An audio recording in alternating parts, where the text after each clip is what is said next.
Nick Wright. So I said yesterday, I love the way Jeter retired and John Elway retired, and Kobe, and it's one team, and you're one of the all-time greats, and it's neat. And Tony Gonzalez, you wrap a bow in it, you're still capable. Elway won a Super Bowl MVP. It would be just so neat and tidy for Tom Brady to retire. Okay, he told us last night he's not retiring. But it's funny, Nick. Football's the sport we bet. Both of us do, and you get emotional to it. And Brady's emotional. So Brady takes a deep breath, comes out with an Instagram and says, okay, further reflection, I'm going to play again. And I was sitting there driving to work this morning, and I'm thinking, further reflection. They still have the best offensive line coach. They were 12-4. They have the best coach. They get their kicker back, their fullback back, their center back. Could I not argue, Nick, the Patriots are the best place for a guy that loves repetition, Tom Brady? Well, I think in theory they might be, but he, I think, clearly would ideally like to stay in New England. I don't think that's ever changed. But New England keeps flirting with the idea that they don't want him to stay. And at some point, the disrespect becomes too much. You tried to bring in my replacement 4 or 5 years ago. I had to go above your head, Belichick, to get him shipped out of here.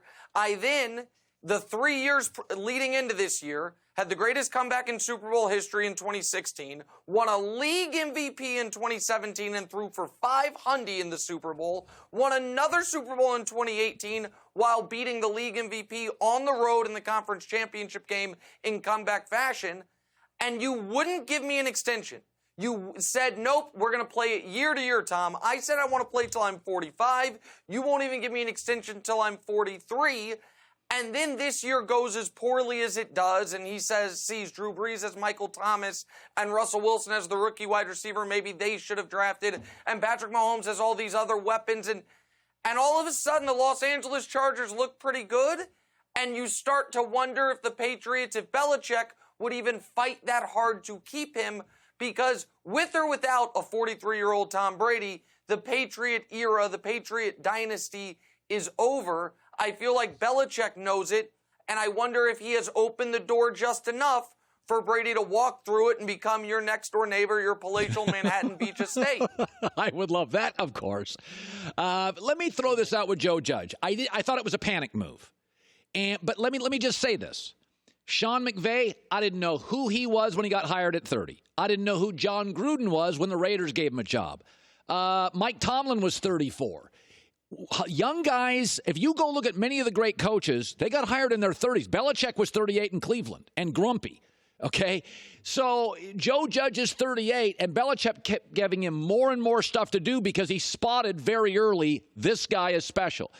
Are guys like me overreacting to Joe Judge? Because yesterday I said panic move, not qualified, other better candidates. Did I overreact yesterday? I don't know that you overreacted. I had two reactions to the Joe Judge hire. One is, I actually like the idea of special teams coordinators getting head coaching jobs. I would prefer you have been a head coach at some point somewhere along the way, maybe a little more seasoned. But I've heard from enough players who played for John Harbaugh who said they liked the way he was able to look at the entirety of the team, not focus just on one side of the ball. And I think it actually could be an asset.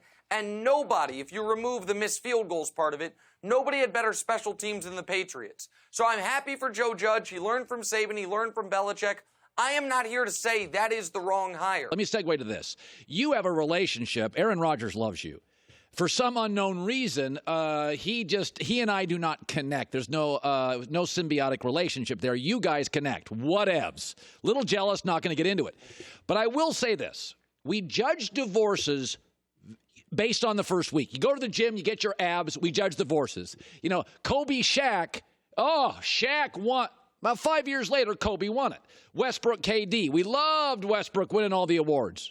And 5 years later, Westbrook's kind of a mess in the playoffs. Let me say this.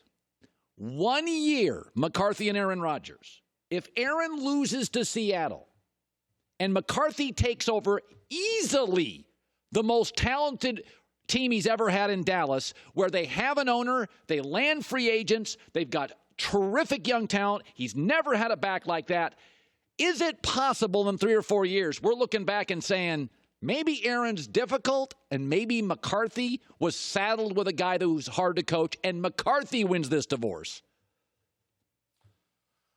It's not impossible. It's not the craziest theory of yours I've heard this month, but the month is young. However, I don't think it's fair to say anyone was saddled with Aaron Rodgers. And I am very curious to see how Mike McCarthy works when all of a sudden he isn't coaching one of the two most talented quarterbacks ever. He has gone Favre to Rodgers. Like you said, you're sponsored. I just heard it, sponsored by Mercedes-Benz. If you're driving nothing but S500s and then you get a really nice Acura, even if it's a good car, it doesn't quite get up the way you're used to on the highway. So I'm curious how McCarthy's offense works with Dak. As far as Aaron Rodgers was the more important part of this. This is an incredibly critical game for him. Yeah. He's only had a bye 3 times in his whole career. Brady had 13 of them. He's only had 3. The first year with a bye, they were 15-1. He was league MVP, and they get annihilated by Tom Coughlin's purple face and the Giants. His next time with a bye, that is the epic comeback by the Seahawks in the NFC Championship game that some people say was the fracturing point between McCarthy and Rodgers all the way back in 2014. If they don't take advantage of not only having a bye this year, but avoiding the Saints, who might have been better than them, then you start to wonder, is Aaron Rodgers' talent going to be used as an arrow that is slung towards him a la Wilt Chamberlain? People talk about Wilt and how dominant he was almost as a sling because he didn't win enough. So I'm not saying Rodgers got to win the Super Bowl this year, but you can't go one and done when you have a Seattle team that's been overachieving their talent level coming to Lambeau here this weekend. You know what? I was going to ask you another question, and I don't even know. I've only got a minute left. I'll just ask you this. I'm not as high on Josh McDaniels as everybody else. I think he's Lane Kiffin in the pros. High IQ, debatable EQ. I think he can be rigid. I think he's got, and I like Lane. I text Lane all the time. I think he's a very good coach, but he's dug some holes for himself. I don't know if Josh and that ego and that impatience is going to work with Baker. I really don't. I think he's going to get the job. So just weigh in for a minute. Is he the magic elixir that solves the Browns' nightmares? All right, I know you said we don't have a lot of time, and I apologize I got to do this. I got to once again bend over and pick up the name you just dropped. Oh, you text with Lane Kiffin all the time. Big man. Oh, sorry about that, Colin Cowherd. Now, listen, McDaniels. I wouldn't hire a guy who reneged on the Colts the way he did. But everyone seems to be over that but me. Like, everyone seems to be like, that was ancient history. That was 24 months ago. No one cares anymore. So I've got to move past it. I do think it's possible he learned from his mistakes in Denver. And I do think what he has learned from Belichick as far as teaching the team to not allow any outside noise is exactly what the Browns need.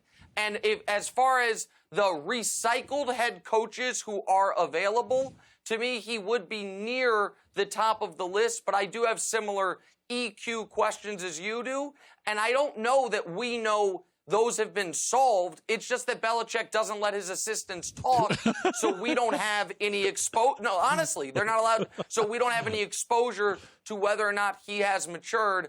And before I go, I missed your birthday Monday, so a happy belated birthday. And they always say, the question always is, what do you get the person who has everything? And so my response was nothing. And so I'll just say happy birthday, but sincerely, Kyle. I really appreciate your nothing.